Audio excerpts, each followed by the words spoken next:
Malchus, Cape Town. The coronavirus pandemic has had a direct impact on food security. According to research that's been conducted by Ask Afrika, 1 in 3 adults going to bed hungry. A third of people are also no longer able to pay their rent due to the lockdown. Well, for more on this and other findings, we are joined now this morning via Skype by Andrea Rademeyer, the chief executive of the research company Ask Afrika. Ms. Rademeyer, good morning and thank you very much for your time. I guess one would say because people are not employed and because people have been losing income and people are locked down, the findings are not surprising, or am I wrong? I agree with you. The findings are as such not surprising, but I think the severity of them is surprising to me. Before COVID or before lockdown, we had 9% food insecure households, and that shot up to about 30%. And that, of course, is a huge concern. And if we look at how the numbers are increasing, they just seem to be spiraling in the wrong direction. Now you say you did this. I saw the statement Ask Afrika has issued about this. You did it during a 6-week period where you use a 10-minute questionnaire in English asking certain households. Was that across the country, or was it in a particular province, or was it in metros? Yes, Dan. No, we've done this across the country. We've made sure that every week, because every week is a different survey looking at a different topic, and every week represents the entire country.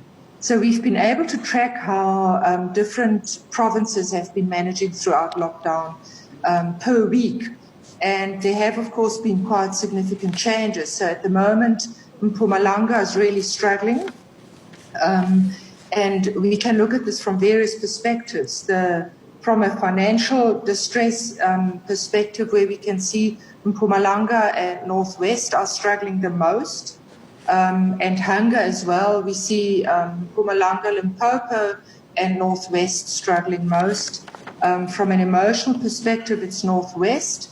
And from an overall managing perspective, it's interesting to see again that Mpumalanga are struggling most. They're giving us the worst ratings, whereas the rest of the country seem to be settling into the concept of lockdown, but Northwest and Northern Cape are amber. So I think if things don't change, they're going to start severely struggling as well. You asked the participants a number of questions, a range of issues coming up.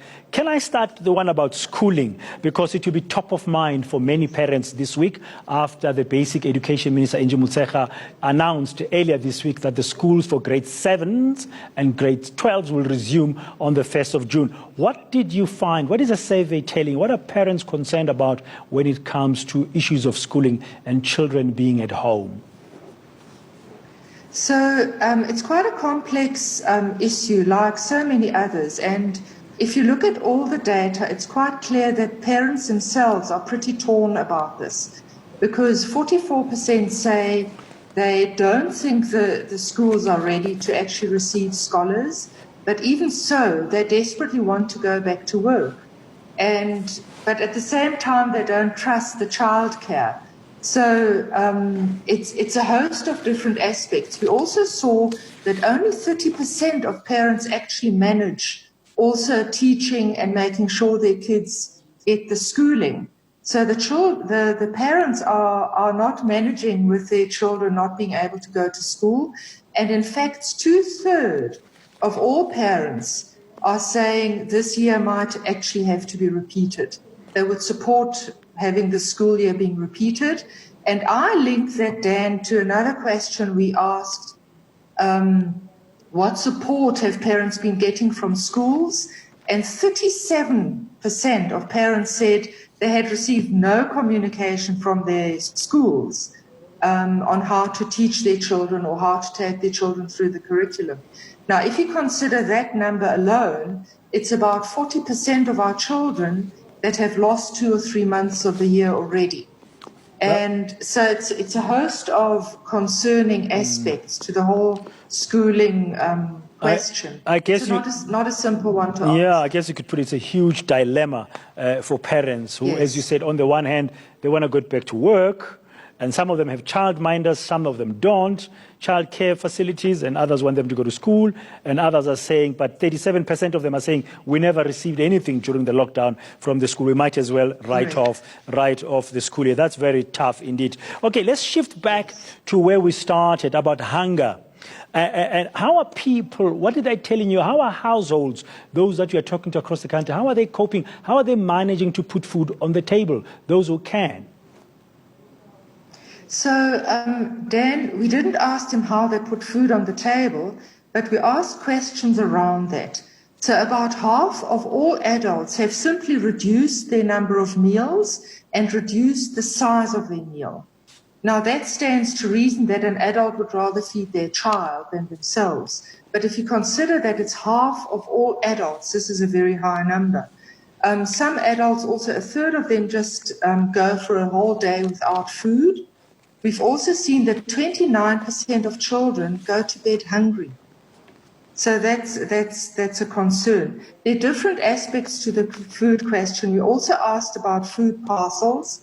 Now, again, about 44% of all respondents said they had not seen any food parcels or being handed out to vulnerable communities around them.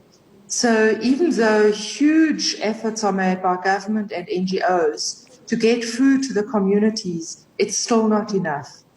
And we've got 72% of all respondents saying that they're actively concerned about their livelihoods.